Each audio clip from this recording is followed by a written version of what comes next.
What's going on, people? Welcome back to the channel. Welcome back to Saeed TV. We are here for midday live. The man them are moving reckless. It's nearly 12:30. This show is called the Midday Live, but we might have to call it 12:30 live. You know what I mean? It's getting crazy out here, man. But George, what are you telling me, George, man? What are you telling me? Yeah, man. I'm here regardless. You know what I mean? Just dunking on my boy Saeed because we all know what's coming. Boom! Yeah, you know what I mean? Boom, our hijacks on his way real soon. I heard him talking on the F1. He didn't want to say too much, but he knows his boy Frank has made the calls. His boy Frank has made the calls. And when he gets that bird call, because I don't know if you know, it's the year of the bird, yeah? The birds are flying. So he got that bird call. He's going to be making his way to Spurs. So, and boom, oh, yeah, he's on his way. Don't worry. You really think he's going to Tottenham? You really think that? Yeah, man. I think he's coming to Spurs. I think Spurs are done. I think he probably wants to go Man United, and I don't blame him. I'm not under no illusion that we're bigger than Man United. We're not. But he's going to choose Tottenham because he wants to play for Frank and he wants to play Champions League football. That's ultimately what will happen. You guys can't offer anything that we can right now. What can you offer that we don't have? No. Look, he's laughing, but he hasn't got a question. Question. He left Thomas Frank. He left Thomas Frank. Thomas Frank left him actually because Embuo is still at Brentford. No. He's still at Brentford. He knew he's going to leave this summer. He said, "Yo, I'm choosing Manchester United." He didn't say Tottenham. And he probably knew he was going to leave anyway. He probably had an inclination that he's going to leave Thomas Frank anyway. And Thomas Frank was going to go to get a job here. So at the end of the day, that's the facts. You, my friend, yeah, you might have won the Europa League. I hear it. Like, it's lovely. You're in the Champions League, but you still don't have that pull, bro. Like, you still don't have that energy. You know what I mean? You don't have that, bro. Tell me when you signed a top player ahead of a big club. Tell me. It's not about signing top players ahead of big clubs going in. Because let's have it right. You guys are getting rejected too. Oh, you acting like we didn't see the news. Gyokores doesn't want Man United. Nobody wants to go to a club who's not playing in Europe, Saeed. Nobody wants to go to a team that's not got no ambition, not doing anything. Yes, you know, players are looking at Man United because you guys pay a top dollar. Yeah, 300k a week, 350k a week. They can see Rashford. They see Casemiro, they see Sancho, they're living lifestyle. These men ain't footballers, they're rappers. They're going to festivals. You're going to see them at Wireless next month, flexing their 40 chains, provided by Manchester United, courtesy of your club. So your team can only offer players money. Outside of that, you can't compete with us for players. We have more to offer. When you talk about, oh, why do they want to come Tottenham? They want to come play under a better manager. Yes, Frank's better than Amorim. Amorim's not proven in the Premier League. His first time in the Premier League, he finished 16th. Frank, that didn't happen in his first season. He had Brentford as a squad, a championship squad at that. So Frank's better than Amorim. He's going to play for a better manager. He's going to play for the manager that made his career. Champions League football, I can't say that enough. You don't get that at Manchester United. It's very rare. Very rare you get Champions League football. And then away from that, London lifestyle. You want to come and you can live in London. You can live up the life. You can go to Mayfair, go Leicester Square, Trafalgar Square. You get the good life. Sexy fish on the weekend. Nobu on Friday night. You can't do that up in Manny. You're going to go get, what's that place? That Chicken City or whatever. That's what you guys have got to offer. Chicken City burgers, blood. Trust me, and Bomo, yeah, he's coming to Tottenham. Boom. That's what we're saying. You've kind of spent the money already, man. Like that Mateus Tell. How much did Mateus Tell cost you there? 35 million around there. About 35 million. Remember, you wanted it. Oh, wait, who can Spurs attract for? Yeah, I'm glad we didn't go for him. No. Wait, he actually had that over a big club. You're saying that Tell's a good player. Tell me more. Let me tell you something. You paid 10 million fee. The guy didn't even play the Europa League final. Did he play the Europa League final, by the way? Did he even do anything like that? Did he play? I think he did anyway. What did he do? I forgot the subs and stuff. 30 million plus 10 million loan fee, brother. You got absolutely done. 30 million euros plus 10 million euro loan fee. So we're paying around 30. He ain't even all that, man. But hold on a minute. Let me just carry on here. United attracted Cunha without Champions League football. You know that, by the way. Did anyone? Who else wanted Cunha? Nottingham Forest. Oh, we're doing that. Nottingham Forest. We're doing that. Wait, so how can you? No, because you said to me, who did you get away from a big club? Who else wanted Cunha? Answer that question. Arsenal wanted Cunha. Arsenal wanted Cunha. Arsenal wanted Cunha. Do Arsenal look mad that they've not? Don't lie. By the way, I've not seen one Arsenal fan. I've not seen one Arsenal fan go, "We didn't get Cunha." Your boy Hooks was there, literally saying it. In January, I'll bring you the articles. This is a flip-flop. You don't listen to Hooks, man. This is what I'm saying. If you be objective, yeah, you'll understand more. Arsenal in January were exploring the idea of Cunha. So let's not do this. But who was in for him properly? They were exploring whilst Nottingham Forest were putting in bids. So you were competing with Nottingham Forest. Don't let you lose a player to Nottingham Forest. How embarrassing would that be? Hold on a minute. Nottingham Forest are a bigger club than you lot, so you need to relax. Bigger club than us? Yes, relax yourself, man. Got more heritage. They finish higher than you. Like, relax. More heritage? How? I've got 4 European trophies to my name. I am yours, bro. Hold on a minute. Like, relax, cool yourself down, yeah. Nottingham Forest are a bigger club than you lot. So we had the first European. I don't want to hear about their European titles in 1960 because we've done it. We were the first. I don't want to hear about their European titles back in 1970 because we were doing it then. We were the first team to bring a European title to England. So when you talk about European titles, Spurs are heritage. Yeah, have you got Champions League? Oh, that's what you want to do now. Have you got a trophy this season? No. Talk to me nice. Talk to me nice. Relax yourself. Nice. Oh, what? Europa League? Yeah, I've got that on your head. The heritage of Manchester. Listen, hold on a minute. The heritage is clear. They've got Champions League medal. That is heritage, bro. So if I'm going to talk about United, the Champions League. So your little Europa League that you're talking about, like, relax yourself. It's all little now when you lost. But it's courtesy of you. You've got it, yeah. But relax yourself, bro. They've got a Champions League there, bro. I think they've got 2 actually. Yeah, I mean they could just say 2. Yeah, I mean they've got 2 Champions Leagues. So and also Newcastle were involved in Cuddy as well. So let's not do that as well. And Newcastle. We attractive players are not in the Forest and Newcastle. All right, Newcastle are still there, bro. They're finishing top 4 year in, year out now. They're still a big club. So hold on a minute. This is what I'm trying to say to you lot, yeah, is that you lot need to relax, bro. And Embuo is not coming to your club. He's already rejected you lot. Like I have almost said to myself, you know what? With Gyokores, I've moved on. You got to move on, bro. Like, it is what it is. Go and find your other targets. I don't know who you link with. You're in the Champions League, and I've still not seen you, man, link with concrete players, bro. Like, where are you, man, shopping at? I really want to know. What's funny? I think I might be shopping at your club. Who knows? I've been seeing links all over the gaff. I've been seeing links all over the gaff.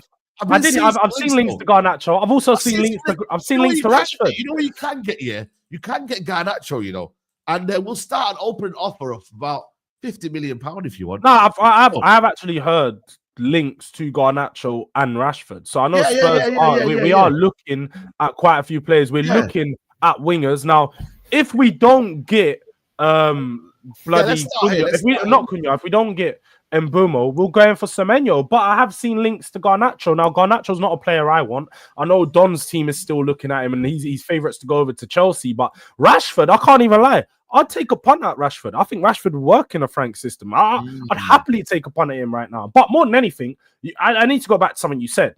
Because you said, I let go of Gyokores. No. Gyokores let go of you. Yeah? You're doing the thing of when your girl breaks up with you, you're trying to tell the man them you broke up with her. No, sir. You got broke up with. He doesn't want to go to you. He chose Arsenal. Your second backup option, yeah? You're the option for the afters. You're the guy that's pulling up after she's already gone out with man. So that's who you are. Like, let's have it right. It's mad how at least we're involved in these conversations. Like, Tottenham are not involved in these conversations, but it's crazy. We're not looking at strikers. We're looking at different players. You should be looking at strikers, bro. Solanke, but you know what's funny though? You're the striker that you actually end up with. Look at that striker, man. I can't lie to you. Like, Solanke ain't gonna do much in the Champions League. That might be. You might be right. You might be right, Saeed. But let's have it right. The striker that you end up with will be the striker that no other team wants. Because let's have it right. Every striker you're in for is also in to go to Chelsea, also in to go to Liverpool, also in to potentially go to Arsenal. Osimhen, Osimhen, Gyokores, and Ekitike have been the 3 strikers you've been linked with. All 3 of these players will only choose Man United if a bigger club doesn't take them or a better club doesn't take them. Here we go. Osimhen doesn't want Man United. You know what? Gyokores wants Arsenal, but he will settle for Man United. Ekitike wants Liverpool, but he will settle for United. Paul Pogba, when we had no European football. So this idea that United need to attract... That was when you still had Fergie tax. That was Fergie tax don't hang no more. You retired like 4 or 5 years ago before that, bro. 4 or 5 years before then, yeah. Now it's 11. Now it's 12 years. Raphael Varane still playing to the football club in 2021. And he was finished. Remember that? He was finished. You got to finish Varane, then finish Casemiro. He weren't finished. Varane was rubbish. United can still attract players. With you lot, you got Champions League football now. Let's see who you lot attract. Let's see who you lot bring into the football club, because you've got Champions League money now. You keep flexing this Champions League money. Let's see who you lot. You know what side though? George had a point. Like, you see, in terms of the striker situation, you're never going to get a clean run at a striker, because you're always going to have competitors and other suitors that want the same striker as you. But I know what George means. If you look at the striker market, none of them favor United. It's like United. It's like kind of like they'll just settle for United. Ekitike, I think, wants us or Chelsea. Gyokores wants Arsenal. Who else did you mention, George? Someone else. It's not like Ekitike. Actually, what I'm hearing, he actually favors a United move. From where, bro? Any source that says it, Saeed will take it. Ekitike would rather Chelsea and Liverpool over United right now. 100%. He's a United fan, though. He's actually a United fan. Like Man, that don't mean nothing, man. What the fuck does that mean? What does that mean? Oh, I know the interview. I want Mateta anyway. I don't even want Ekitike. I want Mateta. Oh, yeah. Oh wait, now you want Mateta? When I've been saying that Man United should go for Mateta, now they don't want a big striker. They just want a Mateta. Understanding where the budget is right now at this minute. Right now, if Gyokores was available, I was under the impression that United will go for Gyokores. But it's not available anymore. I'm just looking at for me. Wait, why is he not available? No, why is he not available? Clarify. Just say he doesn't want me. Oh, let me land my point. 85 million is a lot of money though for a player that, for me, I don't think he's established yet in world football. Like, I don't think he's done enough for me to be spending 85 million on. That's why I'd rather go for a more proven player in Mateta, who has shown in the Premier League the past 2 years that he can still do it. Gyokores was probably the goal. Osimhen, I don't think that guy knows what tomorrow is. So right now, we're not really going for him. I don't like how this narrative's changed, because I'm not saying you personally, but when you were in for Gyokores and you lot thought he wanted you, it was, yes, we get Gyokores and Embuo and Cunha, front. All of you that were saying that. Now it's, you know what, he's a bit too much money. I don't really sure. No, I haven't said that. No, I haven't said that. Yeah, no, it's not about the money. That's what you just said. That's what you just said. Hold on a minute. No, what I'm trying to say is, who would you talk about when you said they're not proving in world football? Sorry, Ekitike. Oh, I thought you were referring to Gyokores first. No, not Gyokores. Gyokores is actually proven. I'm talking about Ekitike. If United were there for Gyokores, we would have got him. But obviously, he's gone. His favours Arsenal. Arsenal have not put in a bid yet.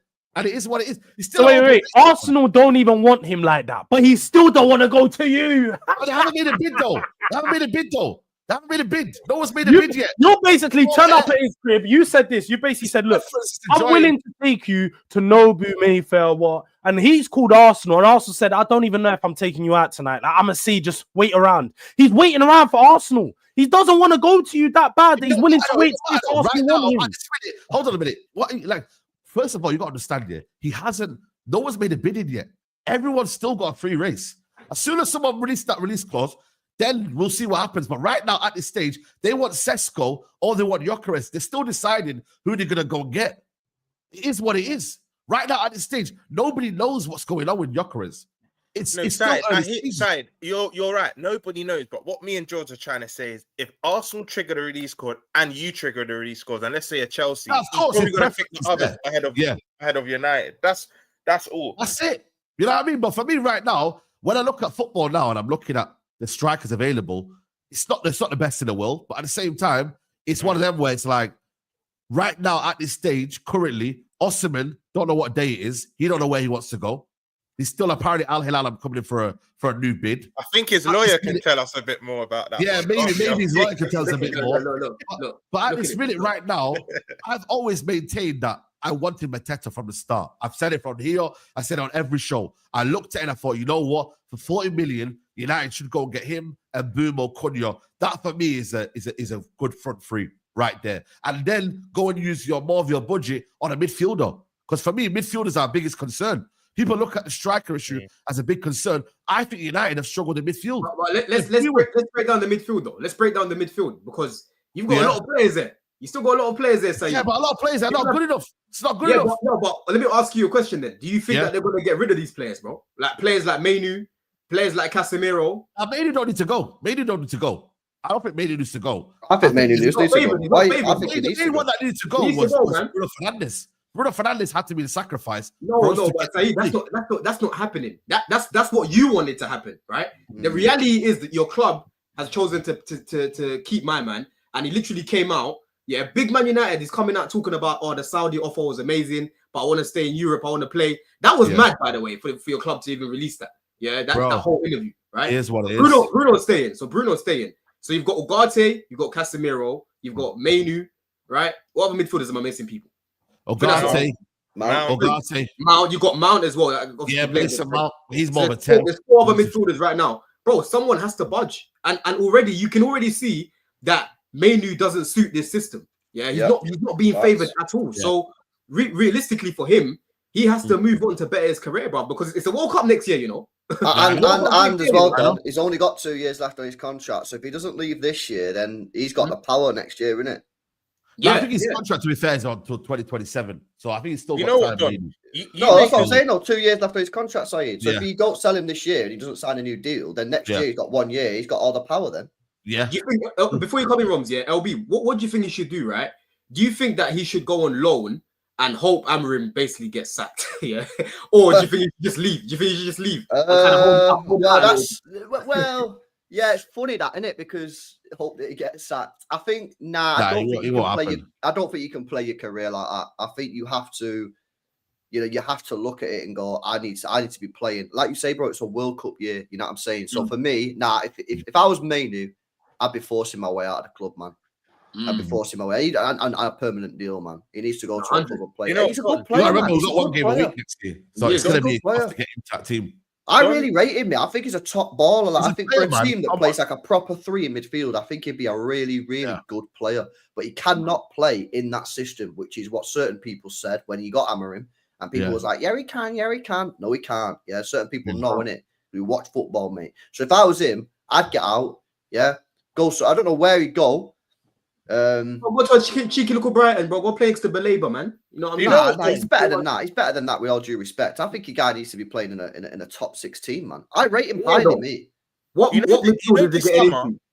you know this summer for players, whether you're at a club or whether you're looking to go to another club, this summer is about guaranteed playtime. Because like you said, Don, it's World Cup, and players that aren't established international, like, if you've played for your country the last 5-6 years, even if you have a bad season, the manager will most likely still pick you if you're established. But let's say you're on the fringes, like a Mainoo, or I can't even say Mount's on the fringes. He's just out of the pitch at the moment. But you get the gist. You get the gist. This season, you either want that loan move where you're guaranteed to play, or you need to see yourself breaking into the first team.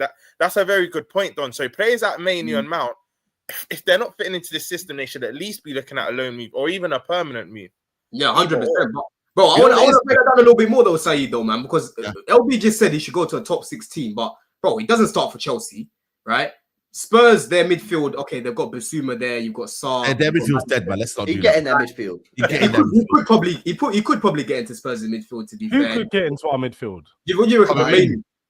Mainoo wouldn't get into our midfield. What are we doing here? Over who? In the 8 over Bergval. You've lost your mind. He's not getting in over Bergval. He's not getting in over Bergval. Bergval's a more well-rounded player than him. He's proven last season. I think Bergval's a good player, but relax He's yourself. not getting in over Madden. Bergval's more well-rounded in the 8 than Kobbie Mainoo is. Defensively, is Mainoo better than Bergval? Is Mainoo better than Bergval? Saeed? Oh, he is, bro, man. What are we doing here, man? I really rate Bergval, but I don't think he's more well-rounded than Mainoo at all. Exactly. I completely. What are we doing here, man? Seriously, George, man. Relax yourself. Bergval's more well-rounded than Mainoo. Mainoo's had some good moments going forward at times. Brother. Bergval in the 8 is a better player. The thing is, this is what I don't get is I've seen time and time again. I've watched Man United and Mainoo's drowning in midfield, and all I hear is because of the system. Let's have it right. Spurs' system last year had one of the worst midfield structures.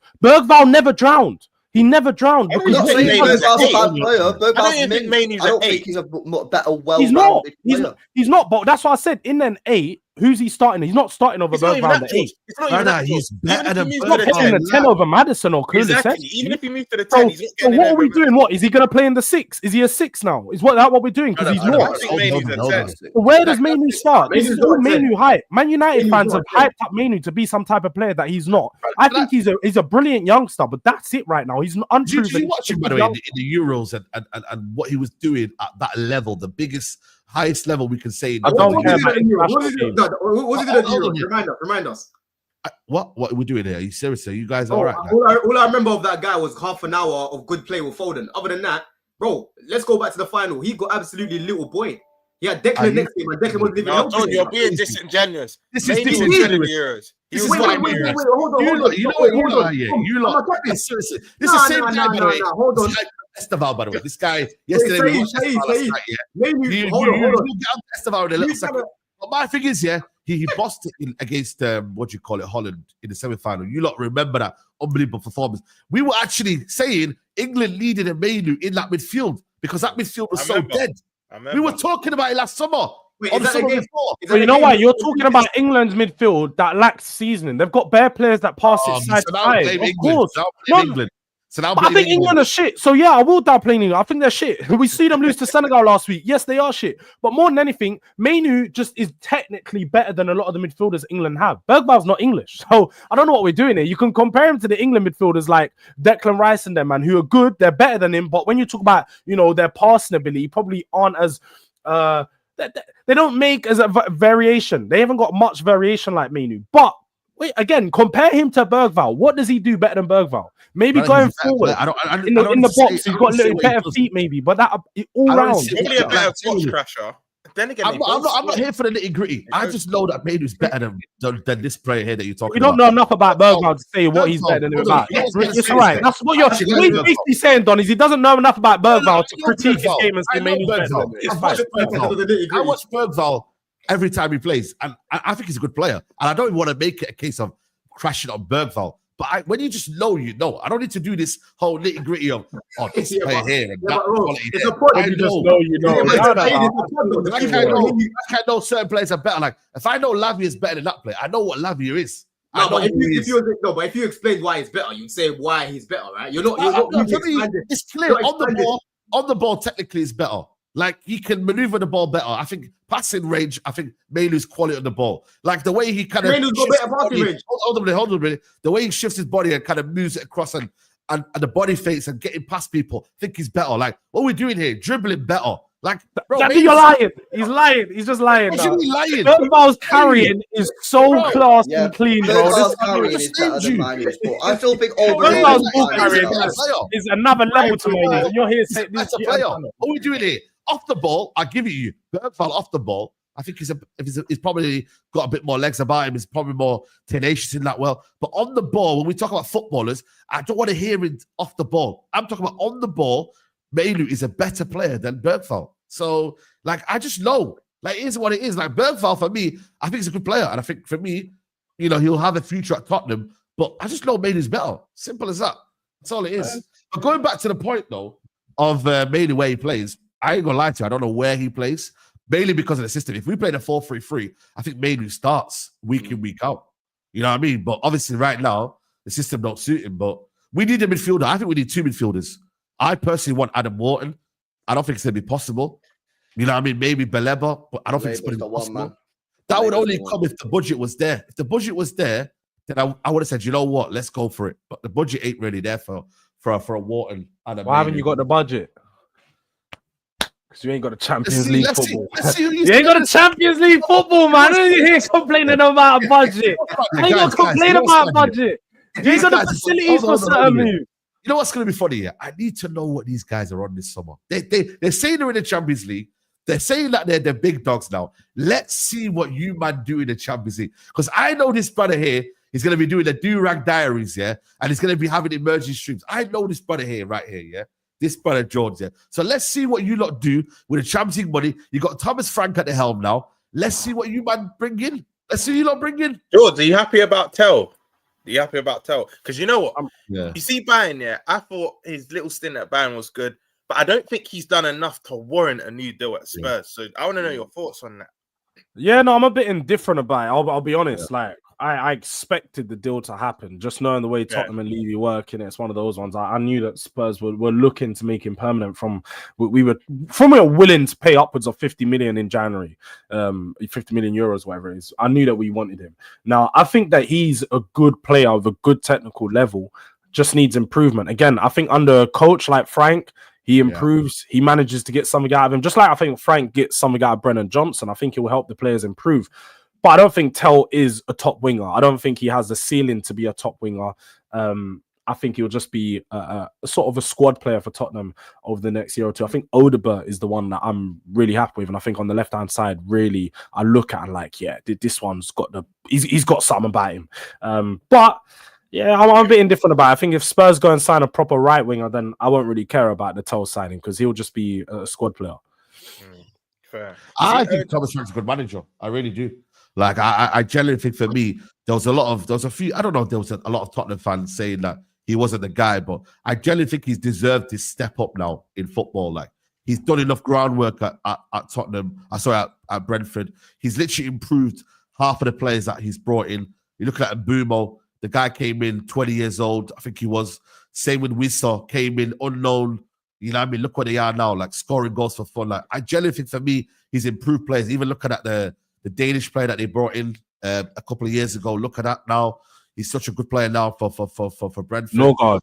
Yeah, that's the one. Yeah. So for me, it's like I genuinely think he's a good player for what Tottenham need right now. Like in terms of improving players, having a style, adapting as well. You know, like he's not a stubborn manager. He likes to adapt. So I genuinely think it's a right fit.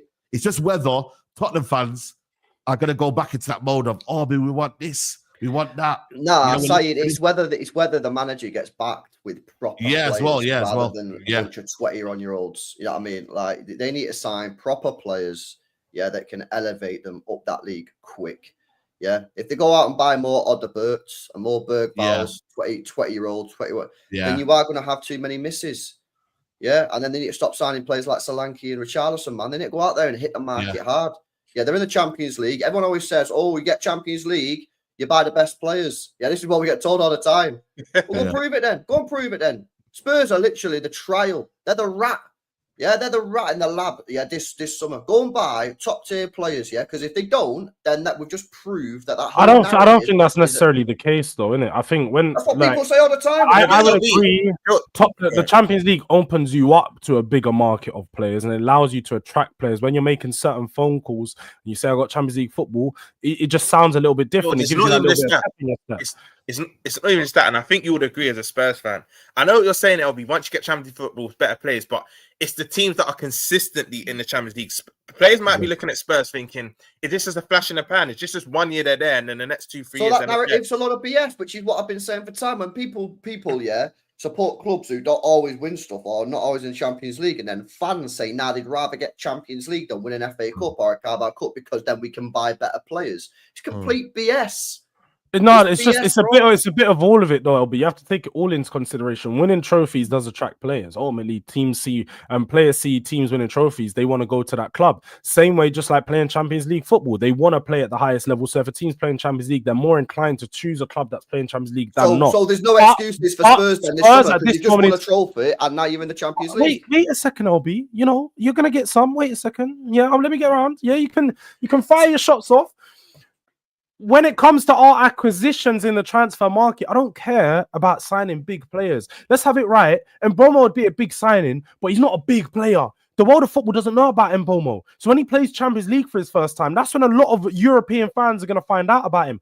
I'm about making smart acquisitions, smart signings. I think Spurs just need to go out there, sign players for the Frank system that can be coached, that he wants. I think far too often the problem has been that Spurs aren't signing players that the managers want. So if say we lose out to Embuo, he wants Semenyo. That has been heavily linked. We want Semenyo. And we need to make sure that we go and get Semenyo and not go for the third or fourth option, because that would be where the problem is. Now, I'm not a massive fan of Semenyo, but if the manager wants him, go bring him in. That's what I'm on, because he's a good player and he's a good replacement. He's a good player, but you could have signed him without being in the Champions League. That's my point, LBU. It's not about signing players just because we're in the Champions League. We're making smart acquisitions, players that the manager wants. The manager doesn't necessarily want. He's never shopped in the Champions League market, so I don't actually necessarily think that he's going to go and want loads of Champions League level players. Now, a player that we could attract with Champions League football, and the fact that he would only come to a Champions League is a player like Xavi Simons. Xavi Simons will want to play Champions League. Dead food, man. Dead food. You're going mad if you think he's dead food. I think that he's better than overrated, bro. I think he's been overhyped, George. But you know, I've watched him quite a few times, man. He's cold. Do you know why you're spot on about? Better than him, bro. Do you know why you're spot on about? No way. Do you know why you're spot on about suiting Thomas Frank's system, not necessarily being a big name? I look at what he's done at Brentford the last 4 or 5 years. Let's just look at the forward line, right? He improved Tony, Wissa, Embuo, Ollie Watkins, Ben Rama. Whether they went on to do big things after they left Thomas Frank is another story. But them 5 forwards that I've looked at that he's mainly worked with the last 3-4 years, I'm thinking he's actually improved every single one of them. So yeah, if it's not necessarily a big name, but it suits his system, who's to say he can't improve forwards that he brings in at Spurs? But I understand what LB says in the other breath. If you see Embuo, like you said, it's not going to strike fear into you. Champions League teams aren't going to look at Embuo and think, "Bro, like it's not going to strike fear into you." However, Frank can improve them. So you did an element of smart signings though. But I think for me, I'm looking at Spurs what they need. I still think the keeper's a bit dodgy. But Striker. A striker, I think for me, you need a right winger, which you're trying to fight for with Embuo. I think you need another 6. If I'm not gonna lie to you. Yeah. Apparently, Frank made it very clear he wants a 6 coming into Tottenham. You should get Norgard. The Spurs really need a striker, though. Like, Yeah, they do. They need a striker. They wasted 60 million quid on Solanke. Everyone tried to. Bro, when I was watching, They're all acting like Solanke's bad. He's not rubbish. This is the compliment done. This is the compliment done. Because you lot ain't being fair, right? I was watching a lot of Spurs games, and the way they were playing with this Solanke guy, I was like, bro, I would hate to be a striker for Tottenham right now because they were not creating for this guy. Like, they were playing fucking Galactico football with the balls in the air, George. And there's nothing good enough. Quit the waffle, man. He's not good enough. Bro, you don't even watch Tottenham. This guy just waffles because if you watched him, just like Don said, he barely got any chances. When it comes to shots on goal, he probably had one of the lowest strikers all last season. LB, hold on. You're just saying he's not good enough, but you've got no reason to say why he's not good. Talk to us about his game. What does he not do that's not good? He scored 9 goals last year. No, talk to us about his game. What does he not do that's not good enough?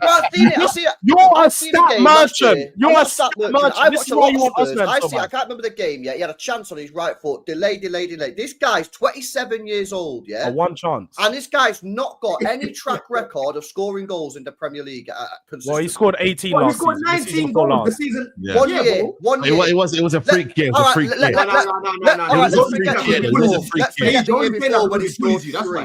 Hold on. It was a freak year though compared to his stats though. He scored. That's what you're saying. That he bullies you, bro. You want to speak about his game? He scored 3 goals. You want to speak again? About last you've year not actually spoke spoke about his actual game. You're not speaking about his game. You don't need to speak about his game. And it's funny, the season with 3 goals when he was a youngster, when he was young, when he was just coming through. He was 25, bro. What are you doing here? 2019 to 2020. That's the season you're talking about.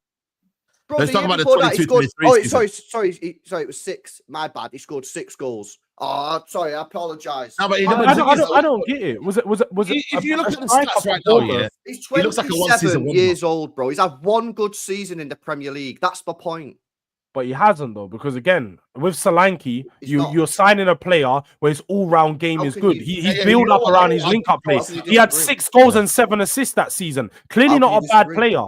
Clearly not a bad player. His all-round game is good. LB, you still haven't said one thing about his game. The one thing you do consistently, LB, is you talk about a player and you go, let's have a look at his stats. I've told you. It's 9 goals. He scored 9 goals. But me and Don were both saying that Tottenham didn't. Again, me and Don both said that Tottenham don't create for him as to why he scored 9 goals last season. If Tottenham created for him, he played the system where he was created for. Put it this way, George. Also, his injuries are Let me say something, because actually, when we was looking at strikers last season, right, I was like, bro, like Solanke, just go bring him, because like, he will finish these chances. We create a lot of chances. If we had Solanke playing for Chelsea, he bags over 15 goals easily, bro.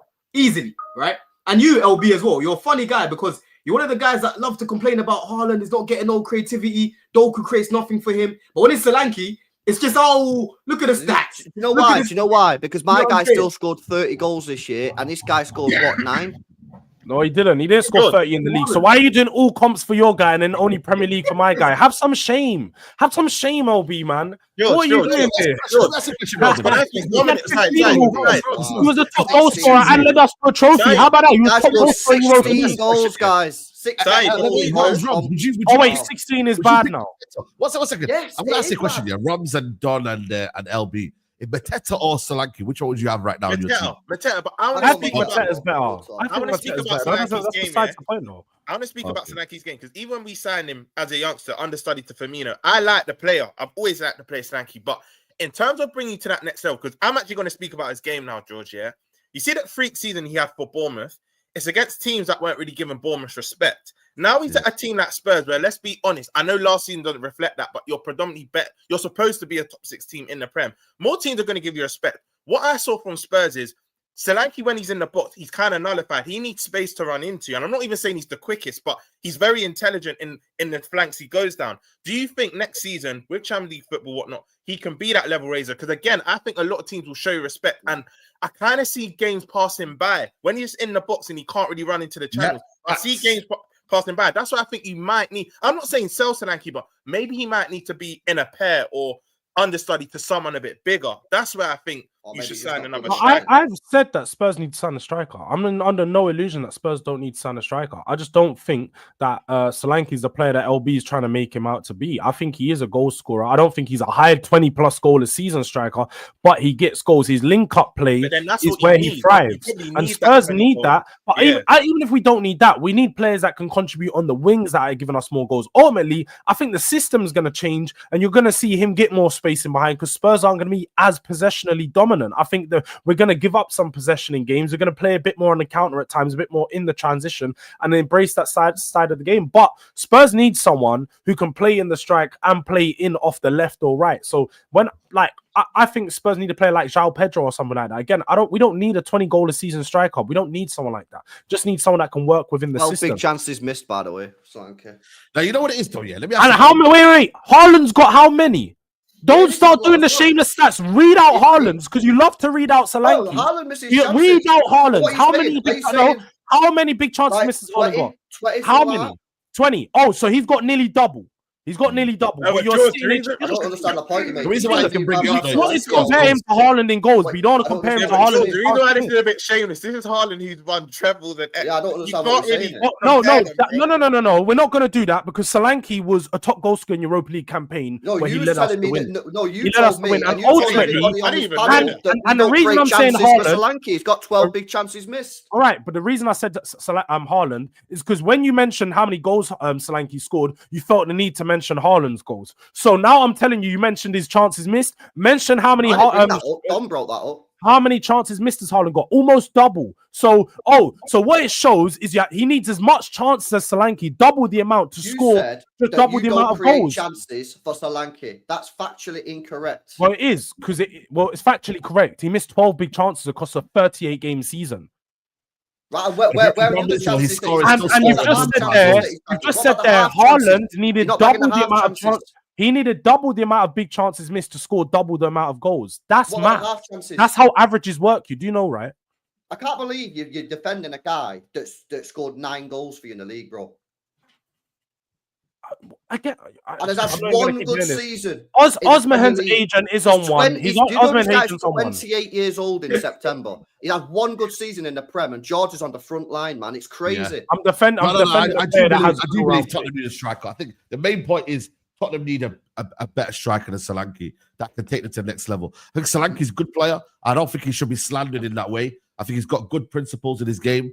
Like he's got good hold up. He links up play well. You know what I mean? Sometimes it can be that battery ram that they need up front, you know what I mean, to open up space. But I do believe, though, that, man, like, there needs to be better than that, bro. Like, let's be honest, bro. How about this? I think Solanke flourishes even more with less pressure taken away from him. With exactly. Number 9 coming in.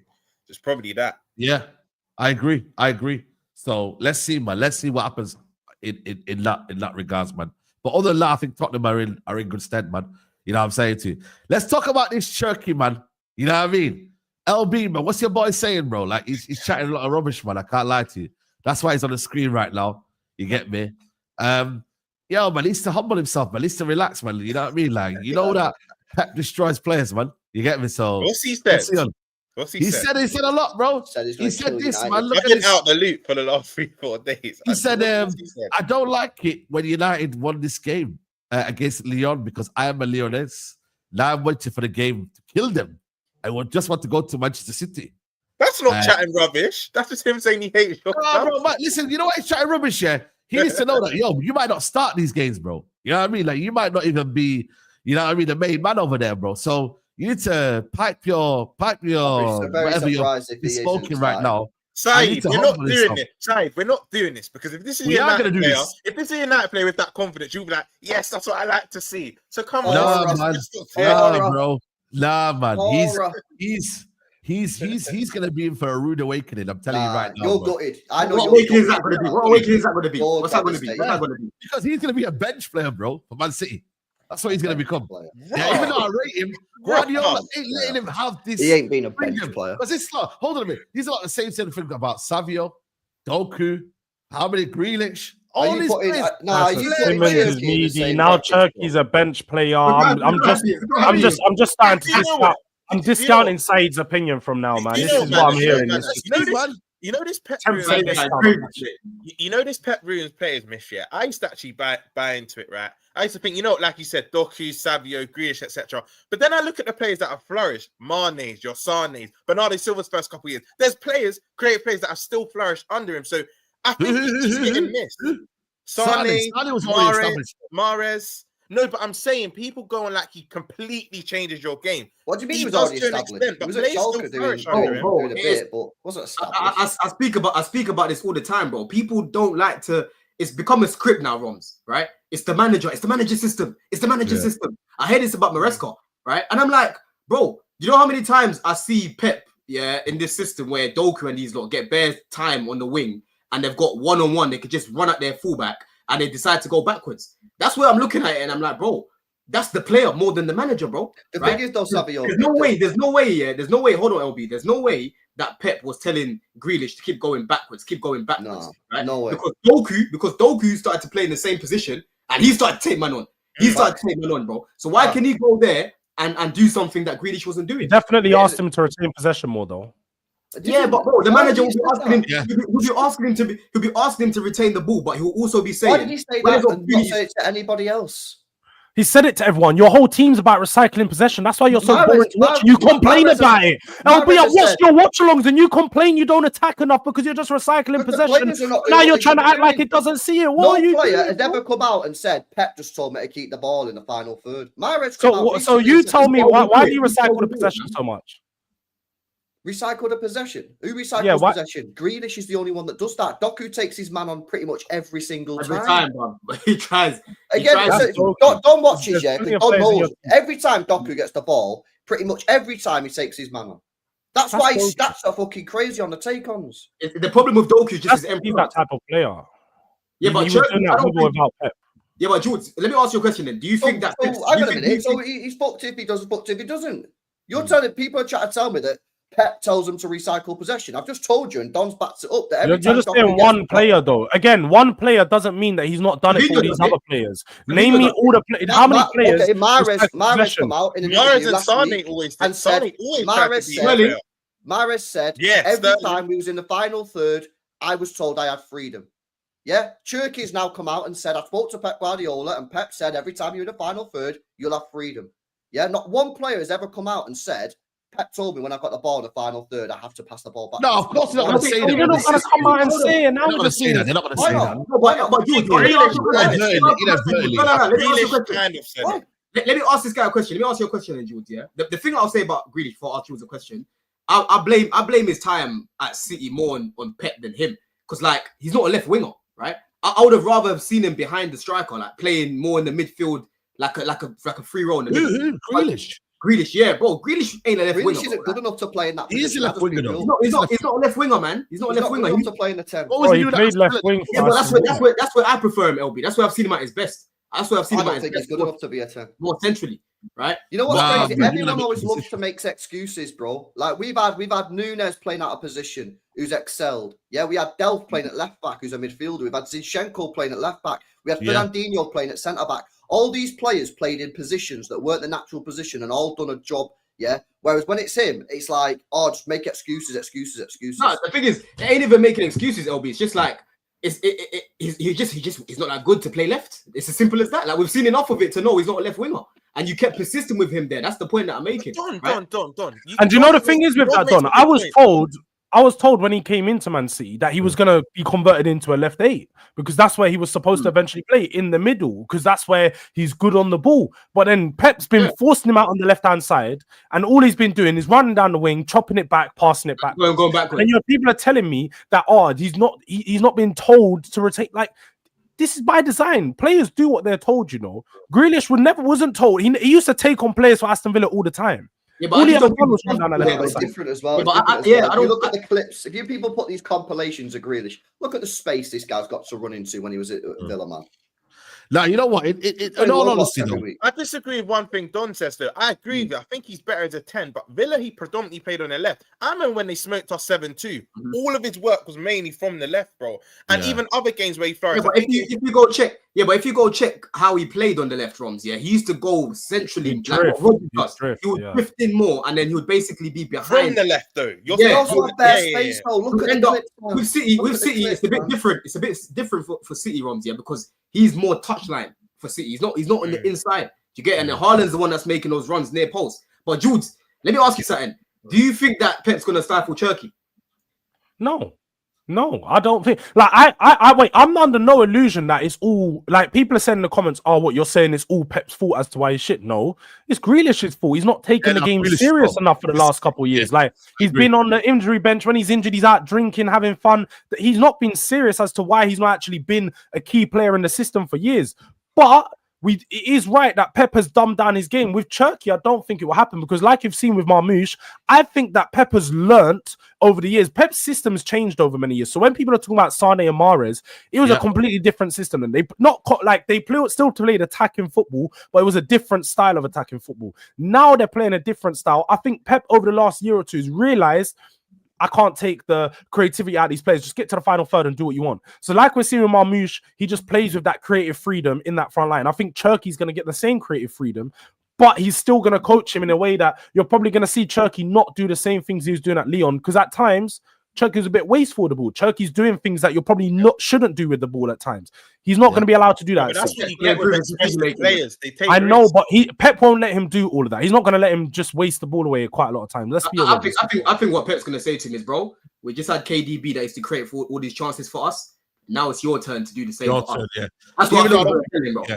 That's what I think. This is banner aside, yeah. Banner aside, like Cherki's a top player. I think for me, they've got a gem there. Obviously, it all depends on what they do. Do they put him on the right hand side? He can play on the right hand side. Does he play in the 10 role? Where does Foden then play? Like, he will get game time enough to be having an impact his Man City team, but he won't get the freedom he'll get at Lyon though. Lyon, he was the main. Well, of course, he's not going to get the freedom. It's like the Grealish. It's not though. No, he's not. Of course, he's not. But then, yeah, because he's at a better team. It's the same when people say, "Oh, well, Grealish doesn't get the freedom as he gets at Villa." Of course, he's not going to get the freedom that he got at Villa. You're not that guy anymore. I agree. You're in a team. I agree. It's literally LB. It's literally that saying. You're literally that saying that Leon, he's the big fish in a small pond. Now he's the small fish in a big pond. And there's other personalities, there's bigger egos in him, arguably better players than him in that City team. But to answer what you were saying, Saeed, I think it was Erling Rowe, you know, that unbaked Twitter account, and he must have did a starting 11, and it actually made sense. I think it was Ryan is in the 8, Rodri in the 6, Marmoush was on the left, Haaland was up top, and it was Foden, and I think Foden was 10, Cherki was on the right. But I think Foden and Cherki were interchanged. When one just in the center, the other one would go to the right. So I think it will be quite fluid. Even Marmoush, I can see that kind of middle three all just interchanging. I think that's another avenue Pep's going to go around. You know how you could say, I don't use the word robotic, but players kind of held their positions. I think you're going to see a lot of interchange with City next season, which is going to add to them scoring more goals. I was going to ask, don't you think Cherki coming in stifles Foden a bit? Because we all know Foden's had a tough season this year. He's had a very tough season. And I'm a big Foden fan, so LB, don't take it personal when I say this, because clearly, you know, things over there aren't so right.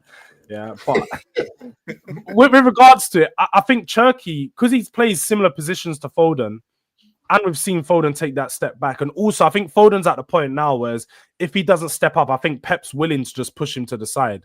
I think if Foden has a bad year and Cherki does what he's supposed to do, I think Foden could be on his way out with this move. Don't you think? Well, I don't think he's going to. I don't know. I think it's way too soon to speak about him leaving. But I think, I think you can play this room for Cherki and Foden in the same team. Yeah. I play them both. I play him, Cherki, and Marmoush in the same team. Don't Savio and Doku, I'm dropping.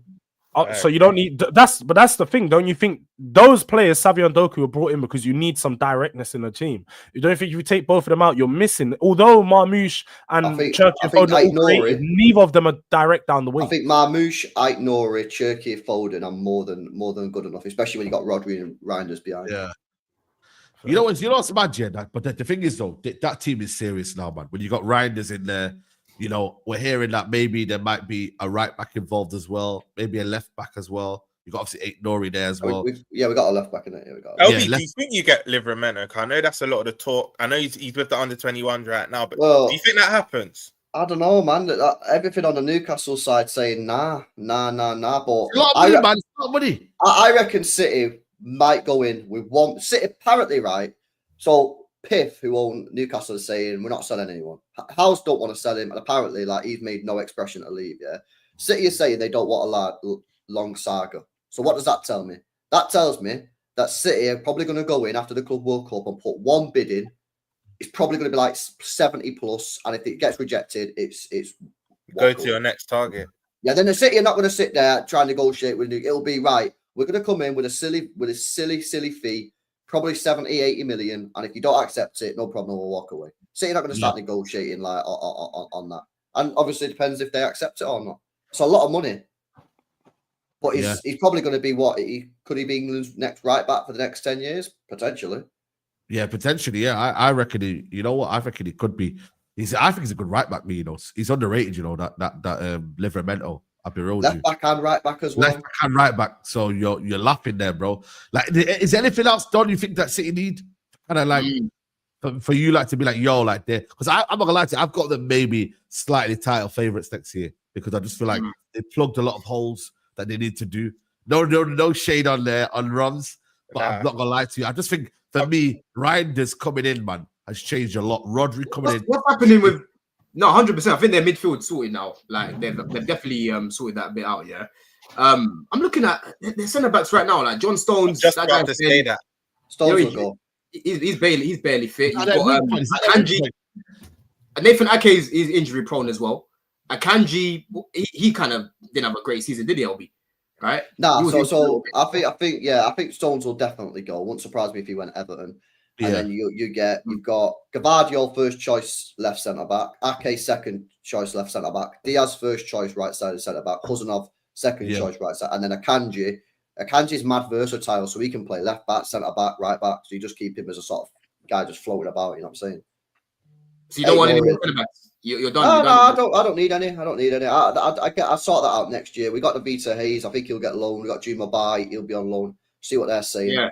And then I don't really see the thing is about City. To be fair, you could even do with like a new left winger, right? If you wanted to, like, I don't know, move Doku to the right, for example, because I know he's played there a couple times. Savinho, listen, I can see the potential, but he ain't got great end products. Both of them, in fact, right? Yeah. So really and truly, City should be in for someone like a Rodrigo.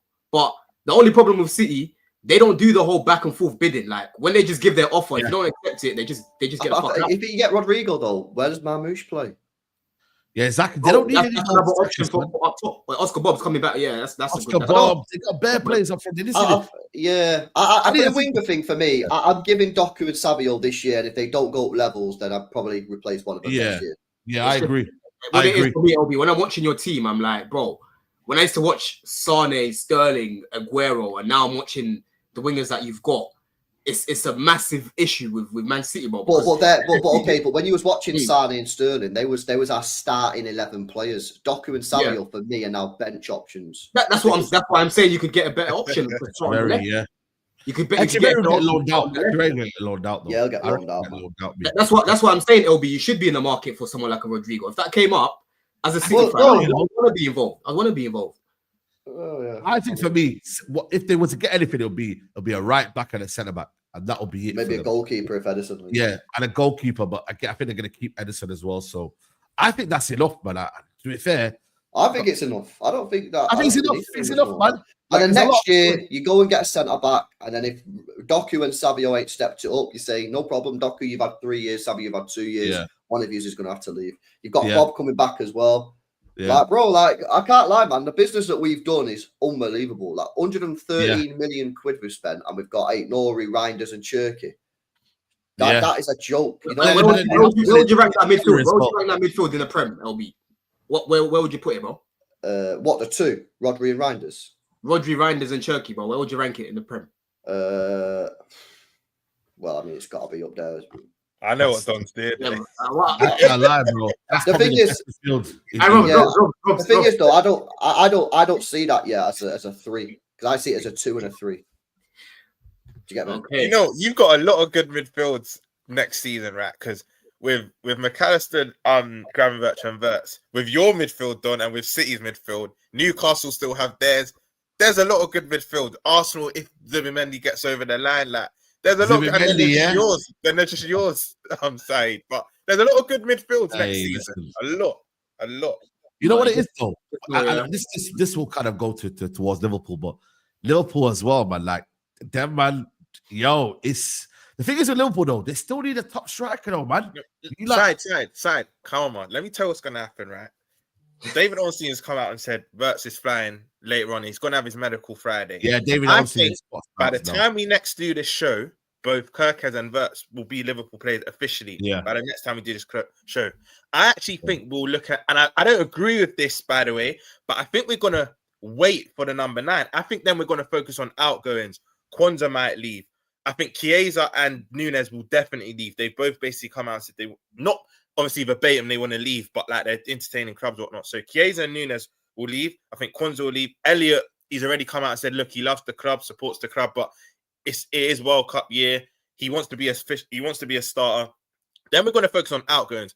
What I don't particularly agree with, though, if we do focus on the striker later on in the market, other clubs might have signed our targets by then. So I do think as we focus on outgoings, we should focus on the number 9 as well. But I love the business we're doing at the moment. I love the business we're doing. And again, I said this the last time we did this show 2-3 weeks ago. People complain that Wirtz is too much. We're spending money. This is all we've wanted for years and years, and now we're actually spending money. And 100 million guaranteed with 60 million add-ons. And we always say people are overdoing that. I can't lie. People are overdoing this. And we always say, everyone has said this when you signed an 100 million pound player. If there's add-ons, it's because the player's done well. You're not going to care. You're genuinely not going to care. So I think 100 million for Wirtz. Sounds about right, though. I don't. Why are people going mad though? 100 million for Wirtz sounds about right. People are weird, man. You know what? Not LB. Why do you care about what they spend, bro? It's not LB specifically, but it's mainly coming from the City fan base. From what I've seen, I think there's still this bitterness because if we're being honest, I rate Cherki and Wirtz. I don't have one above the other. I think they're both similar talents, right? But City fans mainly wanted Wirtz. Whatever, regardless what they tell you, that was their main target, right? Yeah. And I think now we're paying more, and they've got Cherki plus another 2 players for a similar amount that we're just getting Wirtz for. I think there's a bit of a bitterness and people trying to goad us for spending money, but this is all we've wanted. So I don't really. Yeah, that's just part of the game, though, isn't it? Like, bro, at the end of the day, yeah, like City fans, I'm going to say it as well. We've got now 3 players for less than you paid for Wirtz. That's unbelievable business. But ultimately, if Wirtz turns out to be the best 10 in the league next year, exactly. Who cares, it's justified, Because, and like you said, LB, I think it's City poor again, personally. I think Arsenal are going to get left behind. The Arsenal fans can cry in there, but I just think it's us and City again. I think, let's say we win the league, we finally win the league over you in an actual title race, and like you said, Wirtz has been one of the best 10s. We're not going to care. And then that's obviously when the banter starts, we got the better deal, whatnot. But right now, Saeed, there's no complaints over on our side. And I think a lot of our fan base, because what Slot's done in his first season, we just trust him. Whoever comes in, whoever comes out in the club, we just have that trust in him now. And I think after Gyokores and Wirtz, I think they'll be done by next Monday at the latest. You're going to see a lot more outgo. You're not going to really hear for the next 2-3 weeks players coming into Liverpool. Of course, we're going to get linked to players. It's the transfer window, but it's going to be mainly focused on outgoings, I reckon. Yeah, 100%. I think Nunes is currently leaving as well. What striker do you want, Rose? Me personally, Rettiga for Atalanta, because no one's in for him. I think he adds height. Okay. Thing is, Slot's going away from this. He wants a technical 9, and the reason how you know that is Diaz got moved into Jota and Nunes' position. He don't trust Jota and Nunes as to why they ended up being bench players for us. But I think he wants a technical 9. That's why we're looking at Ekitike. That's why I think there's been flutters with João Pedro as well. We've also been linked with Voldemort. I saw Chelsea linked to Voldemort as well, man. It's mad. I've not watched him, so I'm going to put that out there. I've not watched him at all. Who has watched him? Don's going to tell us he's done some scouting. You know, so funny. Jem has been sending some scouting videos about him. Just literally, I heard he's good though. I have heard some good. I've heard he's actually good as well. He scored. I think he scored a brace for Germany under 21s. Yesterday. People say he's similar to Ekitike. They do say he's similar to Ekitike. But now I know what type of profile Slot's looking for. He doesn't really want that 9 that's going to score us 20, 30 goals, because you have the output in Salah, you have the output in Wirtz. If Diaz can replicate his season last season, you've got 3 players that will provide the output. Similar to what George was saying earlier about Spurs, I don't think he wants that 9 to to maybe get the 20 to 30 goals. I just think he wants more of a linchpin 9. Do you know what type of striker I think he wants? And before the chat go mad, I'm not comparing who we're linked with to Firmino, but he wants that kind of linchpin striker. He doesn't necessarily want the striker to score loads of goals, because we have that in other areas. I think he wants that technical striker to link play in our 9, maybe drop to a false 9 role. But who I want is Retega. Ever since Atlanta smoked us and Scamacca got injured, they bought him from Genoa. I think he got 25 league goals out of 36 league games. Yeah. For me, he's the real deal. That's the main 9 I want done, but I don't think we'll get him. And the thing is, they're only asking for 50 million euro, and I think it's 60 million euros. That's about 45 million pounds. But that's who I want. Obviously, Alvarez and Isak will be the dream, but I'm not entertaining them deals because I just don't think when it comes to players from Serie A, Roms, what players have been a hit at Liverpool, bro? Rarely any. We had Aquilani years ago. Was it I'm trying to think of other Italian players. Borini, that Borini guy. Borini wasn't a hit. I'm trying to think. What other Italian players, man? How many dealings have you not done with Serie A, bruv? Oh, no, wait, Don. Do you mean Italian players or players from that league? No, players from that league, bro. Players from that league. Dossena. Remember him, Dossena? Yeah, but other than that 4-1 win side, and he loved the keeper, he didn't really do much at us. But Salah, Salah. Salah's the most obvious one. Yeah, Salah. Salah's the most obvious one. Yeah, I'd say there's been more misses than hits. You know, I listen to Salah. Yeah. I listen to Salah. Yeah. You know, also what we're trying to do, we need to replace Hyatt, because with Nunes and Chiesa both going, our team's starting to get a bit small. And let's be honest, when you're going away against City and Arsenal and Stamford Bridge and whatnot, you're going to need to be a bit combative. I'm not saying every player needs to be strong, but Wirtz, Salah, all these players, McAllister, all of them are quite small. Do you know what I mean? So I think if we're replacing Nunes, who's quite tall and has a big stature, I think we're trying to go for but the thing is though, bro, listen, sometimes you don't need the height when you're bopping man off the pitch, bro. Right? Spain didn't have the tallest team when they used to bop teams off the park.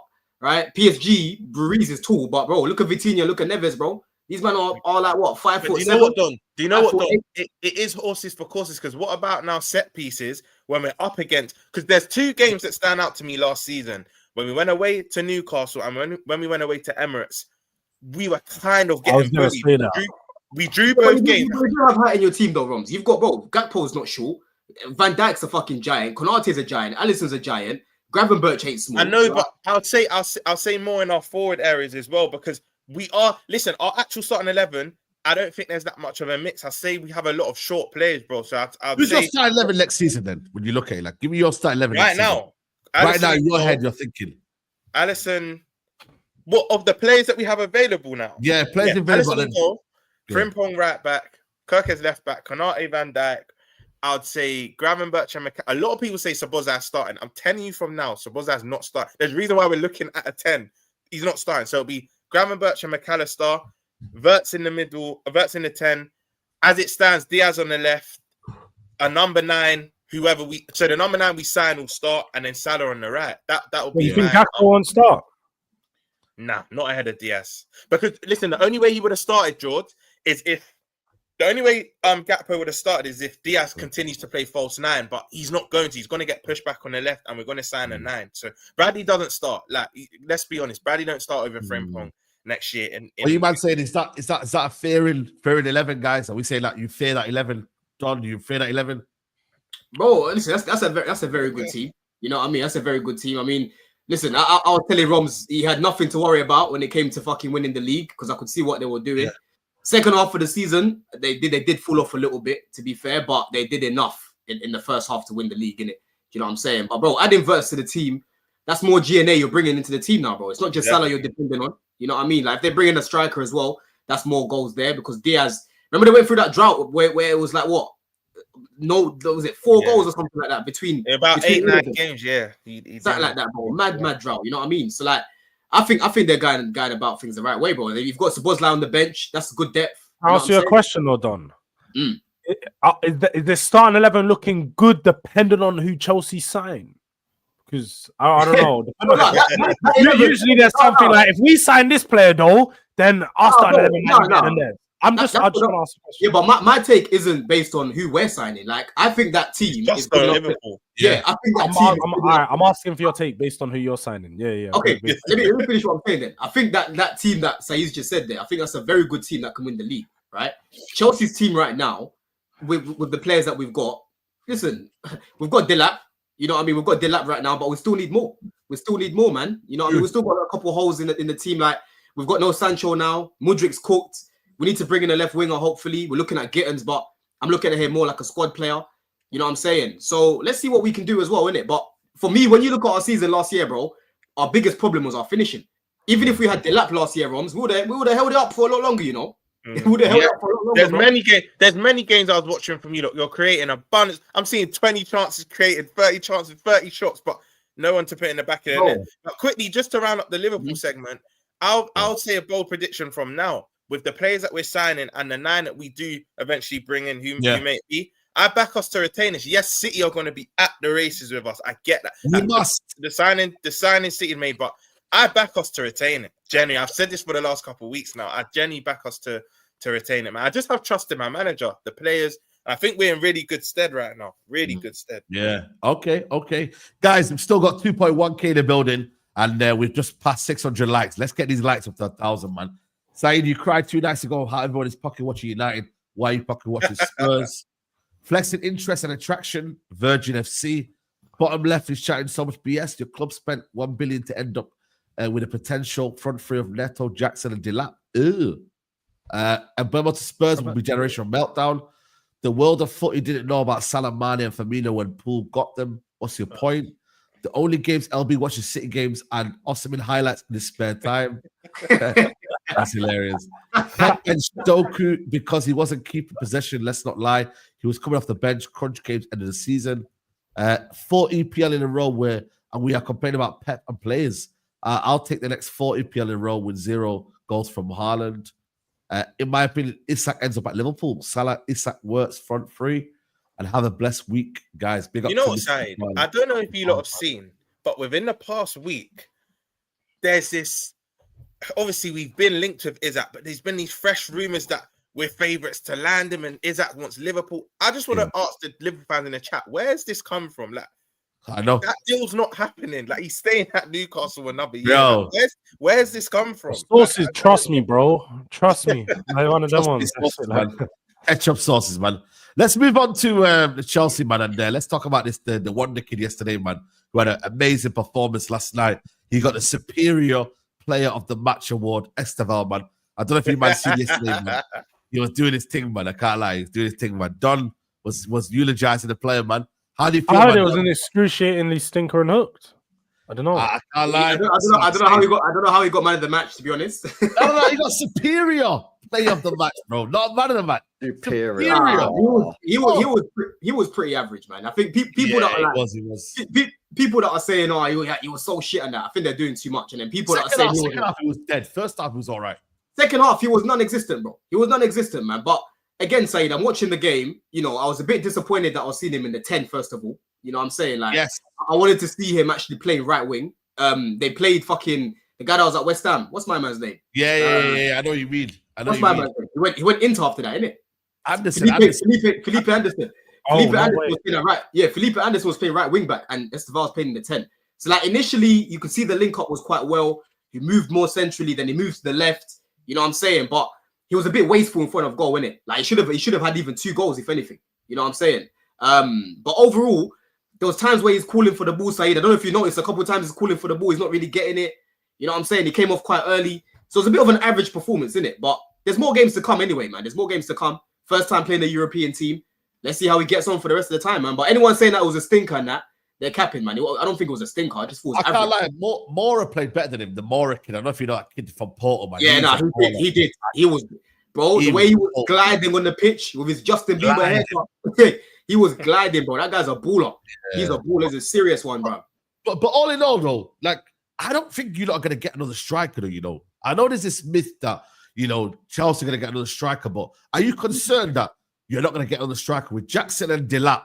I know you're not, you know, Jackson's still there. I don't think he gets sold. Delap, I'm seeing a lot of Chelsea fans talking about in training. He scored like 50 goals already, and he's doing madness. Nah, that's what we've been hearing, bro. Like, you know what I mean? Yeah. Bro, The lads will do well at Chelsea, man. The lads a good striker, man. I think he'll do well. I do as well. I've got no doubts about his quality, Saeed, right? Because when I honestly witnessed the chances that Jackson was missing, I'm like, bro, anyone half decent is going to bury these. So I've got no problems about that. What I'm concerned about is going into the Champions League for the first time with a bunch of players that I've never played there before and having to depend on a Jackson if something happens to the lap. Because Jackson, bro, is hot and cold. You don't know what Jackson you're going to get in front of goal. And most of the time, it's the bad one.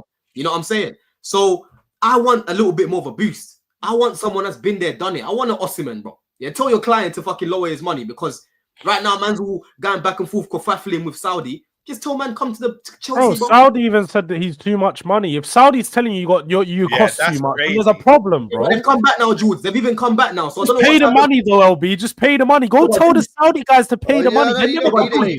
I don't know. They never once complained. I don't know. I don't know what LB has negotiated yet, but they're coming back again.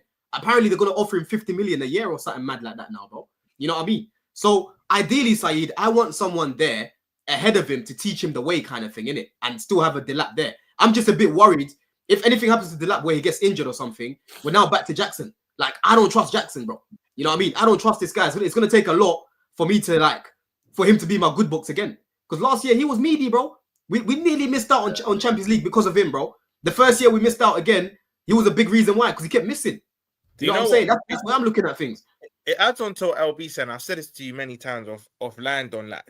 I think that's quality. I think if I had to put his goal range next season, probably get between 12 and 17 league goals. And for your first season, I think we'll score 15 plus. I think we'll score 15 plus personally. Fair. I'll say, but personally, in my opinion, I think it'll be between the 13 and 17 region. But anyway, that's still a good return for your first season at Chelsea. But and I don't know if I can speak for LB here, but if you're Liverpool and City and you're looking at this, just the lap for Chelsea, I'm not scared. He's just good enough for you lot to probably hold your plate. He finished fourth. I think he's just good enough to settle somebody football. You need someone else to come in and actually challenge us. Because if you just settle with the lap, I'm calm with that. As a rival, I'm calm with that. Because I don't fear you lot. Because like you said, anything happens to him, it's back to Jackson. And like you said, Don, Jackson can have a really good game. Or his game could be really poor where he's missing 3-4 one-on-one. So you do need another number 9. But whether you get another one, I think it's all going to be dependent on what offers we get for Jackson. Obviously, look, we're looking at Ekitike, so we're obviously open to bringing someone else in. You know what I mean? When you're looking at other options right now, you're looking at a Gyokores. You know, we've given Delap the 9. I've seen a lot of people saying, "Oh, you've given him the 9. He must be your starter." Cool, but end of the day, Gyokores is still there, bro. Osimhen is still there. I'm sure if the numbers make sense, Chelsea will probably go in for these sort of guys. You know what I'm saying? We're very unpredictable, man. That's one thing about I think you've told Delap he's leading the line. So I very much doubt you're going to go and get a Gyokores type player now. And the thing is, I don't even mind that. I don't even mind that, LB, because like I said, I know how good this guy is. People were just kind of laughing at it because, he came from Ipswich. And I'm like, bro, the guy came from Ipswich and scored 12 goals. 12 goals, bro. He scored 12 goals. That's service. And I watch my team week in, week out. I know the sort of chances we create. So then what I would say is then you need to supplement that with world-class wingers. And do you know what? That's where I was going to come in, LB, because that's the question I had for Don. Are you not concerned with the targets and the players that you're looking at? Because, look, we understand last year you was aiming for top 4. So getting some young players, surrounding the team with some good depth and lifting the floor of the team made sense. But now you need players that are going to lift the ceiling of the team, players that can actually push yourself on. And let's have it right. You got top 4 last year. What's the goal for the year to push on with that is do better, to try and, I'm not saying you will challenge for the title, but the aim should be to be in the title race. That should be the aim. Is to be in a title race. Are you not concerned? Not the players, let's have it right. The players you're targeting, the players you've been linked to, none of them lead you to think that you're aiming for a title race next year. Yeah, I mean, we'll just link to Mainoo, but we didn't want to pay the 4 million difference. That's my point, though. You didn't want to pay the pre, and then Maresca comes out and doubles down on Sanchez is our first goalkeeper, Jorgensen's number 2, and all this rubbish. I don't know why you lot listen to all that shit. End of the day, what they're saying with their words. That is concerning. Bro, regardless of all of that, what they're saying with their words don't match up with their actions. They would not be looking at Mainoo if they were happy with Sanchez. Do you think right now, if Milan offered Mainoo to fucking Liverpool, they would even look at this guy, bro? You know what I'm saying? I doubt they would. We're bantering, but I think when it's all said and done, Mainoo is a Chelsea player by the 1st of September. I think you go back in. I do think it's concerned. Like Saeed said, I think it's concerning that you were just literally haggling over 5 million. Was it 5 million? Just Yeah. 5 million. And it's such a problem Spent about position as 60 million well. on backup goalkeepers, by the way. Yeah, I know. I Spent 20 million on one I think keeper. I think we're gonna go back in it. I think it's a situation where it's like they're looking at this is how the club are looking at things, right? They're looking at the fact that Sanchez finished off the season strongly and whatnot. They're looking at the fact that Mainoo his contract expires next year. So if you don't get rid of him this summer, you run the risk of losing him for free next summer, or in January you lose. Yeah, but that doesn't help you though, does it? In the short term, that doesn't help Chelsea. Yeah, but that's what I'm saying. They're looking at Sanchez's current form, LB. That's what I mean. Like they're looking at his current form because I can't lie. The past, I'll probably say this year, like 2025, he's been quite good. I'll be real, bro. He's been quite good. But AC Milan know that he's not a good goalkeeper. I'm just saying, bro. What I'm saying right now, they're not panicking. It's not a position right now where Chelsea are overly panicking. Do you know what I'm saying? Because the guy that they've got in goal right now is actually performing. But how much did AC Milan want for that goalkeeper? So we valued him to be what, 15 million euros, and there was a 4 million gap in valuation, which I would have paid. They wanted 19 million, which is about 13, 14 million quid. And you guys ain't paying that. That just tells me that like you're not fully serious, bro. I can't lie, man. Bro, I think again, like Roms is saying, I think we're probably gonna go back in for this guy. I think that we're gonna go back you in. might do, but this is the problem though. You guys are in a Club World Cup competition right now that could have set you up to have an extra 100 million. If you were smart enough, you would have signed him for the Club World Cup competition. Bro, I want him. I'm not saying you're the. I know you're smart, Don. You want him. You easily recognize he's better. But I'm saying your club is not moving smart, and you should be concerned that a lot of the times they're prioritizing 3 or 4 million and prioritizing money over what is best for the club. And that is what we've seen with all the signings that you're making. What I see with a lot of these players are they're signing players that they know have a good resale value eventually. So they're not signing players that are 28, 29 that are proven because they know, if you spend 50 million on him, amortization, all this, there's no such thing. There's no resale on him. Whereas Liam Delap, we can use him for a year or two. If it doesn't work out, we'll sell him for 30, 35 million anyway. Like that's what Delap's good anyway. But Delap's good anyway. Though I'm not really looking at Delap like that. I know. But every club will be looking at everything that a player will bring when they buy them. They'll be looking at, okay, if this doesn't work, what's the resale value, right? What is it bringing to us right now? How old is he? But it seems like the resale value and that side of things are prioritized. That's my point. It's bro, the thing about Delap isn't profit right now. Like, okay, if it doesn't work out, we'll definitely get our money back. But the main thing with Delap is that he's a very good striker, right? For me, he's gonna go to the World Cup next year and probably even start for us because Harry Kane's finished, bro. Who else is there? Ollie Watkins. Callum Wilson, Solanke, bro. Come on now, man. Delap.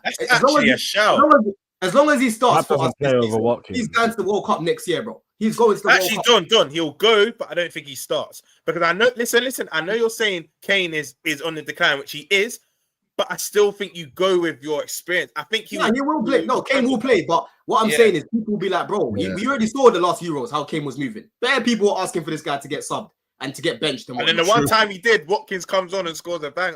So I'm just saying that right now, like when I'm looking at the strikers we've got for England, for me, the next best guy is Delap. There's no one else that I'm looking at that's better than that. Who else are you signing then? Bro, we're looking at go get Garnacho, man. Gittins is dead food, bro. They're looking at Garnacho's right there, bro. Let me tell you something. Gittins. Don't. Do you want to know? Here we go. Why stop? Do you know what? Actually, I've got the best striker for you. Yeah, come on, I could do you a deal. You were interested. Don't even say it. You were interested in Nunes a couple seasons ago. Look, we could give you a little 40, 50 million. Your club like him as it is. Bro. You need a striker. You want me to have a double whammy of misses up there, boy. You fucking skunked. You know what I'm saying? I can't lie to you though. You are very interested in Garnacho though. You know that story ain't going away. Listen, he's still, and the bad thing is, he wants to stay in the Premier League. Have you heard about that? I think that's not going nowhere, Saeed. Because the reason why we didn't go back in for him in January is because of the attitude, bro. There was attitude concerns with this brother. Get it? And then what happened recently? Amram told him in front of everyone, get out of my face. You ain't got no future here. You think Chelsea gonna go back in for him when it's the attitude that man's coming with? Do you know what I think? You got Jackson, bro. I don't see it. I can see Arsenal going in for him. Arsenal or Chelsea? Let Arsenal go. Let Arsenal go get this guy because I don't want this guy, bro. Bring me a little. I can see Arteta doing something dumb and just signing. Let me ask you a question, yo. right now, can't yeah, get man, Rodrigo. be objective, man. Them. Like Gittins here, is he like? Are you man rate him like that? Let me Like, ask, no, let me He's not ask you a gonna push question. him to the Before you title, ask though, that is it? question, now before you ask that question, Saeed, We were the first linked with him. We were linked to him before you locked on. We were actually the Is first. he- Bro, like- let me ask you man a question though. Let me ask you man a question before you even answer that question, because I think we can all agree that Gittins is a squad player at best. He still needs work to do, right? a 50 million squad player. Bro, I don't know how much they're asking for right now, but Chelsea That's are what they're paying. asking for. They're 45 million. trying to put that Club World Cup tax, bro. We're still gonna get Gittins, but I think we'll probably even pay less, right? But let me ask you about the left wing options right now that we can realistically get that are levels. Yeah. Okay, go on. So you got Rodrigo potentially, but that's gonna cost you a lot of bread as well, right? You've got players like Mitoma, you've got Semenyo, you've got Gordon, yeah. Who else can you not think of? Liao. Bro, listen, I I don't don't want that guy. Same. I don't want that rate guy. him, but he's an option. He's an option. Yeah, but I don't want that guy, bro. I don't want him. The reason why you don't want him, I don't want him. I read Williams. that Milan have to Nico sell. Williams by Barcelona. They're in like financial straits or something. That's why they sell Ryan to City. They want to say they need to sell players. The point that I'm making here is that position isn't flooded with bare man where I'm like, yeah, I want him. Like the only two that I really wanted was KK and Rodrigo, bro. Lookman's a good player. Who's KK? Kvaratskhelia. Oh, Kvaratskhelia, okay. Yeah, I would take Gordon, but not for 80 million. Like if they want to bring it down a bit, I would. Yeah, take but there are players on the market that Chelsea can go and get. It's just every time there's a good player, you just go, it's a lot of money. I'm asking you use levels. All right, so if you want for free, go get Coleman. Rodrigo. Coleman's for free. Coleman's Rodrigo. Allow me, bro. Why don't you go put the money down for Rodrigo? I want Rodrigo. I want Rodrigo. Who else? Don't laugh. Jack Grealish. No, bro. I just told you this guy's not a left winger. You're telling me to go bring Jack Grealish. Do you listen? He's better than what you have. He's not no left winger, bruv. He's not no left winger, and he's definitely not a Maresca sort of left winger anyway. You could try and get Barcola. I don't rate him that high, but Barcola's correct. Barcola's good. I like Barcola. Did you say he's quality? Wait, who just said Barcola's quality? I did. Barcola's quality. Barcola He's the same as Liao. Them players. I've been hearing some news about Rodgers, Morgan Rodgers links to Chelsea. Yeah, true? It's true. He ain't leaving. He's not going nowhere. Morgan Rodgers won't leave. We're getting linked to Rodgers, man. Apparently, Villa have to sell though. Like apparently they have to sell. They're another club that have to sell. No, but you know what it is? They'll get rid of. They just need to balance their wage books, man. Morgan Rodgers won't be someone on high wages. I think they'll be all right, man. Yeah. Yeah, no, I think for me he's going to cost a lot of money though. I can't lie. So I do look at Chelsea though, and I just don't think that you're doing enough to push on, man.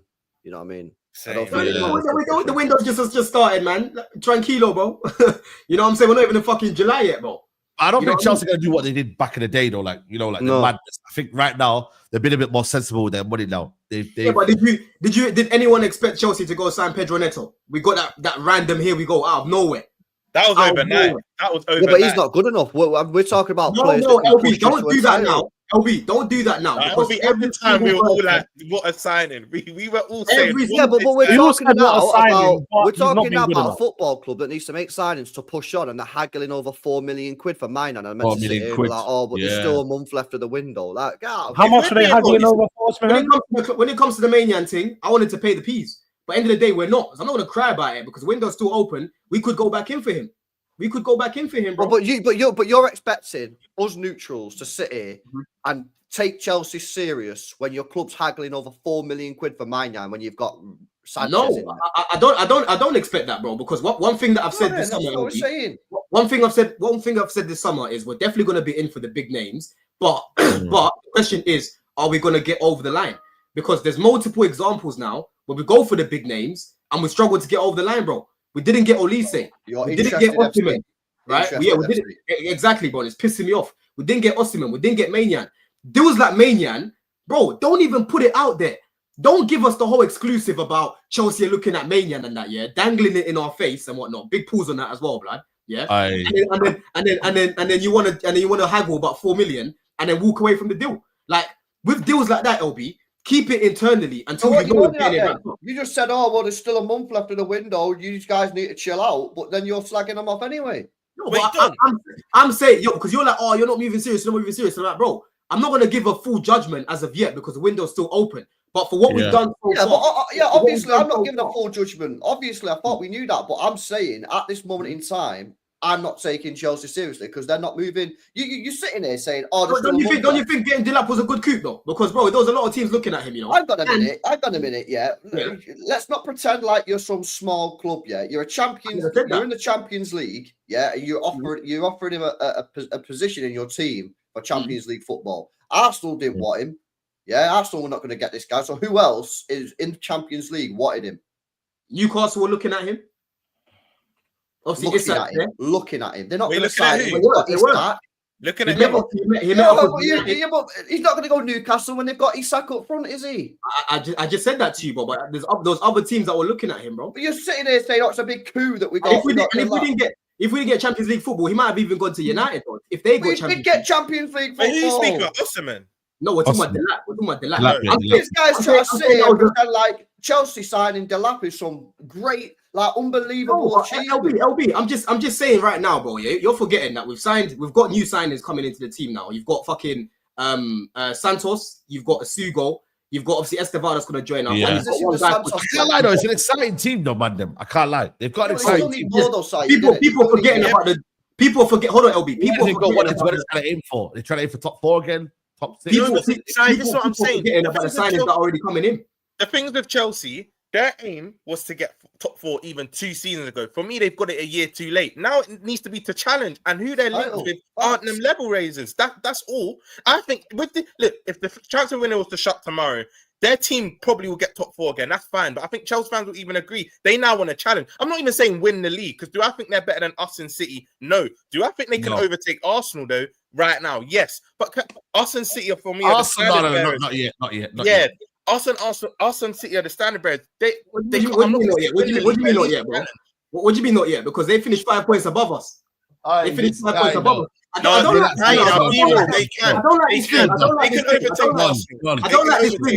like this thing of where people group Arsenal. You know, you don't overrate Arsenal too much. I don't overrate them, but I feel like you have. You don't do, because Roms was doing it, and I warned his ass. Not anymore. I just said you could overtake them. Not anymore. No, Roms is not. I'm saying I'm saying now you have, yes, but I'm saying the start of the season. Yeah. Before, the way you were talking about them, Roms, is the way Saeed just spoke about them now. And what did I tell you at the time, Roms? I'm telling you, Saeed, yeah, as of today, 16th of June, because people are going to come back to the stream and say, "Oh, Rom said Chelsea are near Arsenal's level." As of now, Arsenal squad and Chelsea squad, Chelsea can overtake Arsenal. I just think Arsenal City are the level. It's not about that, though. It's about consistency. It's about results, know-how. They've got the experience of building consistent points over the course. So they challenged twice. They didn't challenge last year, bro. No, I'm not talking about challenging. I'm talking about consistent team can build up a result. Get results consistently. Yeah, to get results consistently. Liverpool won the league basically last year. They fucking got knocked out of every competition that they're in. Like, bro, let's stop this. Yeah? Let's stop this. They need to go. They need to go again. They need to go again. They need to go again. They need to go again. They've got a lot of work to do. But anyway, regardless of all of that, I ain't looking at them. I'm looking at Liverpool. That's the benchmark, right? Liverpool are the benchmark that I want to get to. You need to look at them. You need to look at LB's club as well. I'm telling you, because LB's club, they've got a lot of things to still do. They still need to gel together. They still need to learn how to play together. Liverpool, you already have most of your team under slot. What's your name? Roms, yeah. So you've got a bit of an advantage, right? Obviously they've got Pep, but it's still Liverpool the team to beat. Don't tell me about no Arsenal right now. They finished 5 points above me. We both got Champions League football, and I fucking won a trophy. You know what I'm saying? Don't tell me about these man there, bro. You know what I mean? I agree with you. You know the only way I get scared of Arsenal? If they bring in a Gyokores and Rodrigo, then it's 11 player field again. They're 2 level raisers. Why is this back? If we get Victor, don't let me finish above certain teams, you know. Months, don't let me finish above you, you know. You gooners. Somehow, bro, if I finish above you, I'll be on a different villain arc, bro, because I've been getting fried the past 2 years. Fried. We're gonna catch what I'm saying? All of us. The media wants to batter us every single week. But I'm seeing bare teams now. Oh, I'll take this guy from Chelsea. I'll take that guy from Chelsea. So why is it every time we come on stream, you don't talk about our players like they're from Wickham? Why? You hate us that much? LB, enjoy your time with Pep, because your time's going to come soon. Enjoy this little thing you got going on. You know what I'm saying? I know what's marinating at my club. I know what's cooking in the back at my club. Yo, I man, just need to know that's gonna be hilarious. What seasons are marinating this season? This year is it? Yeah, we need a new video. We need a new one this season. I can't lie, bro. 6 goals against Wolves had me talking crazy, man. You know what I'm saying? I've been talking crazy, man. But we go again, man. We go again. You know, Chelsea, we finish with the third best defense, and we know we need upgrades there. You know what I'm saying? For me, our midfield factually outperformed everyone else's, but our striker had the worst conversion rate in the league. You know what I'm saying? Don't do that off your face, George. What midfield play better than us? I just need to know. I just need to know what factually proved that. That's what I was going to think. If you talk about metrics, you said we factually had the best. Chances created from the midfield, the GA in there, Caicedo. Go check all the underlying metrics. No one comes close to that. Where's this from? Where's this from? What website? From everywhere, bro.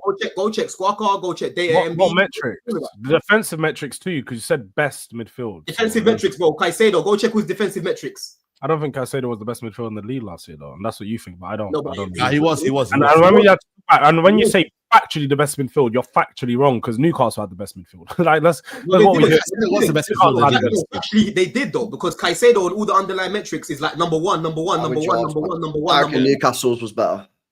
How was Newcastle better? I just think it was better. What I saw when I played them. When I used my eyes, what are they doing better than ours? They're more well-rounded. They have everything to their midfield. And again, you can go in with the GNA because you got Cole Palmer in there, so your GNA is inflated. Cool. But again, the GNA doesn't make how good the midfield is. You don't need GNA from your midfielders necessarily. You don't. No, but how is Newcastle's midfield better than us and more all-rounded than us? Well, I've just told you, offensively and defensively. You're just talking about stats. Go look at the stats. Yeah, you're just using data MBA, bro. Like we're saying, like if I using Y Scout.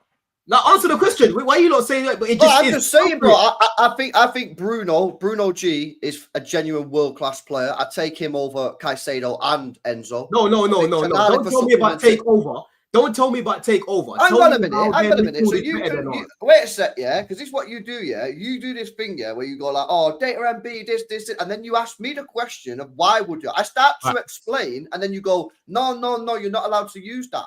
Why can't I use that? You're saying I'll take him over this guy. I'm saying how Bruno are they better? G is better than Enzo, and I'll take him over Caicedo and him. Yeah, Tonali with him and Joe Linton. That midfield is an absolute tank of a midfield. Yeah, it destroys everybody. What are you judging this by? What are you judging this by, though? You have to judge it by some sort of metrics, right? My eyes are the metrics. You play football and watch it with your eyes. Let me even break this down even more. When you're watching them with your eyes, what stands out about their calculator away? I think physically the most physically imposing midfield, maybe in the world. Yeah, I think physically they're good. Yeah. Yeah, on ball quality with Tonali and Bruno is there. Off ball, what is it on the ball? What is it on the ball? What do you mean on the ball, bro? Passing it, creating chances, scoring goals. But my midfielders create more chances than theirs. And what? So you're giving me one stat, one metric, and saying Enzo and Palmer have got more GA than their midfield. I'm telling you, as a three, and then Caicedo's performed better than all of them. And then Caicedo's performed better than all of them. By what metric? You're going to say every metric, and then I'm going to say that you're lying because it's not truth. But okay, and then you're going to go, oh, check it up, and then we're not going to check it up. Hold on, Jules. I don't know why you're questioning me on Caicedo when it's common knowledge that this guy has been brilliant this year, bro. Common knowledge that Bruno G's been good. It's common knowledge that Jonathan has been good. It's common knowledge that hold on. Yeah, but Jules, if you're talking about a striker right now, what did LB start doing earlier? Wanted to bring up stats for Solanke. Hang on a minute. We have to. No, but hold on, LB. We have to bring some level of metrics to the debate, right? Because we do. Yes, we do, bro. Because if I'm looking, yes, we do. Liverpool have gone and signed Wirtz. Why do you have to do that? Hold on, because Liverpool have gone and signed Wirtz because they know what he brings from the midfield. It's not just the eye test that he passes; he also brings GNA to the midfield. So Roms can tell you right now, Wirtz is going to come in there and start ahead of Szoboszlai because he offers us more goals and more assists and more creativity, right? That's his argument. Your argument is just on my eyes. You're not bringing nothing tangible to the table, bro. So you think Liverpool have gone out and spent 126 million quid or whatever it is on Wirtz, who got 10 goals, 13 assists in the Bundesliga? Broski, that's not a bad return. It's worth 126 million. Yeah, but you're paying for potential. It's not worth. The point is you're buying him because he runs games. and he'll dictate play. You don't just look at metrics, Don, and go, the stats, he got this stats, and all that kind of shit. You got to use your eyes, bro. Wait. Don. I need to stop you here. And don't you dare deny this. This is something that you stand by. This is one of your quotes, right? And you've said it on many channels. I test primary, stats are secondary. So why are you now trying to use stats as your primary source? I see what you're trying to do. He's a Don back in full effect. He's trying to con us. He's trying it's not my primary source. Enzo's been very good this year. He had a bit of a slow start, but he's been very good at this year. Even in the big games as well, he's turned up for us, right? Palmer he was good at the start of the season, fell off a bit, right? But when you talk about chance creation, he's still been creating a lot of chances, even when he was missing chances, And then Caicedo, that's self-explanatory. I don't need to tell you about what he's been doing, because on the ball and off the ball, he has been world-class this season. So I can use my eyes, but I'm telling you about the metrics as well, bro. The metrics back up what my eyes are showing me. No, I just think for me, like, listen, Joe Linton, we need to stop this hype with Joe Linton, man. Like, he's just one of them. He's a battering ram. He's just there to physicality and whatnot. He ain't really a good midfielder. He did have a good season, though. Come on, man. Like, I agree with you. Technically not good. Bit of a battling ram. He probably won't work in many other systems. But he had a good season. Balance, bro. You're talking about the midfield as a whole. That midfield that Newcastle have got as a whole is top class. Don, let me ask you this. Year, you're starting midfield three predominantly this season with Palmer, Enzo, and Caicedo, right? Predominantly. You think that is the best midfield in the league? Them three. Yeah, I've said this many times, bro. I think we've got the best midfield in the league. I know you got Lavia there as well, bro. You know what I mean? Now you've even got Santos and Hugo. The best midfield in the league last year, for me, was Liverpool's, because that's what I was going to say. It has to be us. It was. You can bring up all the metrics. You can bring up all the metrics you like. Yeah, but hold on. No, not for me, man. I think their midfield was very good. It's one of the major reasons. No, it's one of the major reasons why they won the league. And now, Don, it's just gone up another level with Bert's being in the 10. Yeah, but bro, Szoboszlai didn't outperform Enzo.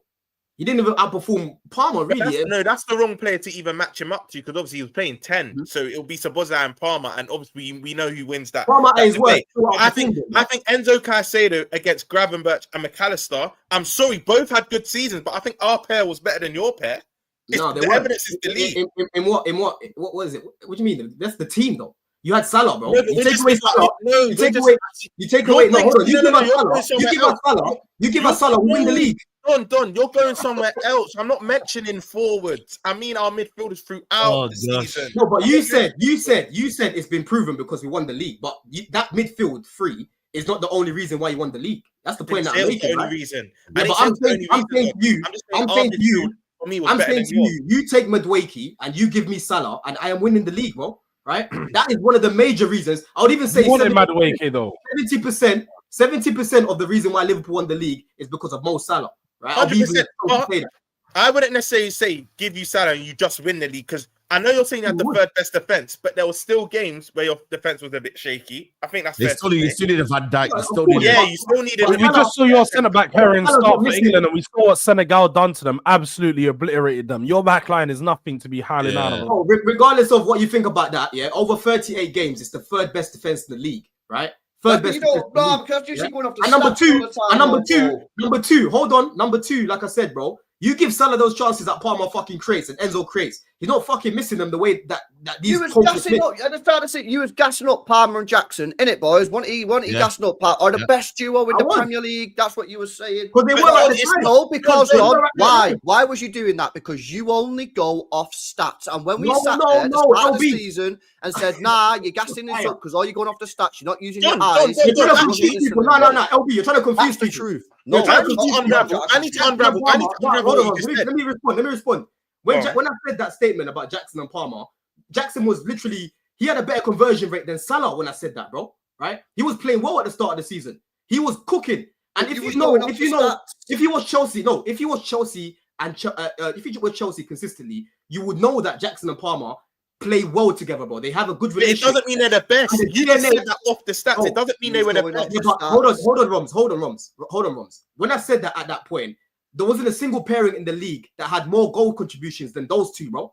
So how are you gonna Yeah, argue? no, with but what you you should have done there, what you should have done there, though, Don, yeah, and this is why you didn't do it, because you're a stats merchant, bro, yeah, is you should have been sat there in the first couple of months of the season saying Palmer and Jackson are cooking. However, I know, because I watch them all the time and I know what Jackson's about, that this will not last. Continue, because you just kept on I'm not going going to be negative. Hold on. Why am I going to wait? Not being negative. It's about being real. No. It's about being open and honest. It's about being honest. No. Hold on. It's never about being negative. I gave them prop at the time, right? And the question that you lot would have questioned me at the time would have been, "Oh, can he maintain this?" And I would have told you, "I hope he would. I hope he does." Because right now he's playing well. But because of Jackson's told you that he was never going to do that. Yeah, but LB, when did I ever say Jackson's now a world-class striker now? I never said that. I still said what you did say though is back in November, December, you said that he's the most improved striker in the league, one of the most improved players in the league. Yeah, because he started off the season good. So if he's most improved and then falls off because we told you that he's gonna fall off,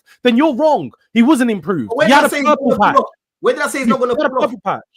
Where did I say he's not going to fall off? You just said if you're in November, December saying he's the most improved, you're saying that he's reached another level this season when he didn't. He had a purple patch at the start of the season and then found his level yet again. Yeah, but Jules, did you see how the type of goals this guy was scoring? I don't care about your buts. No, because you're not trying to twist things and confuse things, yeah? No. As if I said, "Oh, Jackson's now world class. We don't need another striker." All I said at the time is Jackson right now is playing very well. He's on good form. He's finishing his chances. Him and Palmer are cooking together. There isn't a better pairing than these two right now, and that's the end of it. And when he started to fall off, I cooked him the same way, bro. Yeah. Okay. Let's get this super chat before we wrap up, man. Mike said they created chance the most stupid stat ever. I can pass it to you and you top bins it. That's a created chance. Don, stop living by stats. Stat will tell you that Enzo is better than Gravenberch. I mean, I don't understand that logic. I don't even understand that logic. I need to depict one thing Don said. Hold on. You know what really pisses me off before you even say, go back to that super chat, yeah? People that watch ball like this really confuse me. You do realize, like, for it to be a chance, it doesn't have to be a Trivela pass. It doesn't have to be some world-class pass every time. You can literally chop it back to someone and you've created a chance for it, right? You can literally cut it back like Sancho does in the box all the time. Create a chance, right? But anyway, move on, man. That's what he's saying. That's exactly what he said. Yeah, but there's a variety. Yeah, but the point is, you can't try and say that's not a chance created because it's not a fucking world-class assist. Like, that's stupid. No, but when you're using stats as the primary sort of metric to tell us that they're better player because of this or that stat, I just told you about my eye test and I backed up with the stats. No, I disagree. I just told you Enzo's been good this season. I told you Caicedo's been good this season. That is funny, man. Big up to Aya. Big up to Aya Gomandi. He says that it's impossible for a team to have the best midfield and not win the league. Liverpool's midfield is the best, period. Caicedo's amazing abilities, confusing Don. Bro, Arsenal had the best defense in the league and they didn't win the league. But this is my point quickly, Don. You just said about 10 minutes ago, put Salah in the Chelsea team, you don't win the league. Do you know what I have to disagree with that? Salah is, like you said, 70% the reason why we won the league, but it's also the individuals in our team. Van Dijk and Konate for the first 8 months of the season were sublime. How many times have you come on here, and I think the rest of the panel back at you saying, "Oh, I don't like Colwell in wide areas. His individual mistakes are messing us up." We don't really have that in our back line. So to say if you had Salah in your team, would you be challengers? Yes. To say you'll just win the league, I think that's a bit disingenuous. But when you break players that help us win the league. It's not disingenuous because when I break down the season, our biggest problem this season has been our finishing. That's a fact. No, but there's been a few games where you come on here. There's been a few games where Colwell or someone in your back line has made an individual error that's led to a goal. We rarely have that in our back four. Yeah, but hold on. If you're outscoring teams, individual mistakes aren't going to amount to much. The problem that you've got with us, Roms, you're missing. Someone makes a mistake at the back, you drop points, right? Goals change games, right? Goals change games. Bro, when we played Bournemouth, we had 5 big chances in the first half, and we nearly lost that game. When we played Ipswich, we had about 30 shots on goal, bro. Do you get it? So if you score these chances that you take, if Lavia messes up or Cole messes up, you're gonna win the game 3-1 or 3-2, or you know what I mean? That's how I kind of look at it. Yeah. Okay. Guys, we're gonna wrap it up there, man. What a show, man. Very, very good show, man. Big up to everyone who's back. Midday Live. I know we took a little bit of a break ourselves in South Africa and that, so it was a good break, but we're back, man, people. We're on 788 likes. Let's get these likes up to 1,000 likes, people, man. And by the end of the show, big up the man them involved today. You know what I'm saying? To big up to George. George is live after this, people. So make sure you go head over there. Big up George as always, man. Come on, man. Appreciate it. You know what it is. Doing a bit more stuff around all teams. So yeah, man, come over there if you don't want to hear just about Tottenham, about some other clubs. Yeah, there you go, man. LB, man, what you got coming up, man? Anything today? What's going on, man? Yeah, I'll message you in it, see if Hugh's coming on the channel later, and then just gonna start slamming the World Cup watch-alongs in it. I've been the hay fever cooking me, man. I can't lie. Man. This week's gonna be hot, man. Heavy this year, man. I'll be real. Yeah. So enjoy the weather, people, man. 29 degrees this week, man. It's looking good right now. I can't lie. Don, what you got coming up today? Bro, we've got Chelsea breakdown tomorrow, people. So make sure that you're locked in for that one. I'm probably gonna do Blue Diaries at some point this week as well, people. Obviously, me and Rats are going live later. So yeah, big up, man. Yeah, there you go. Roms, what you got coming up, man? Football Verbal. Big up, man. Episode dropping Wednesday with a TikToker. Forgot his name, but he's doing well, whatnot. Yeah, the show with Rants on Thursday, and I'll be with Monts tomorrow. But yeah, not much this week, but there's a couple stuff there. Yeah, there you go, man. I'll be back live later on, people. Straight Jacket podcast. And then, yeah, man, we'll see what happens, man. You never know. There could be some breaking news anytime soon, man. Gyokores and Embuo apparently is going to Tottenham, so we'll find out what happens over there, man. But yeah, guys, love. We're out, people. Take care.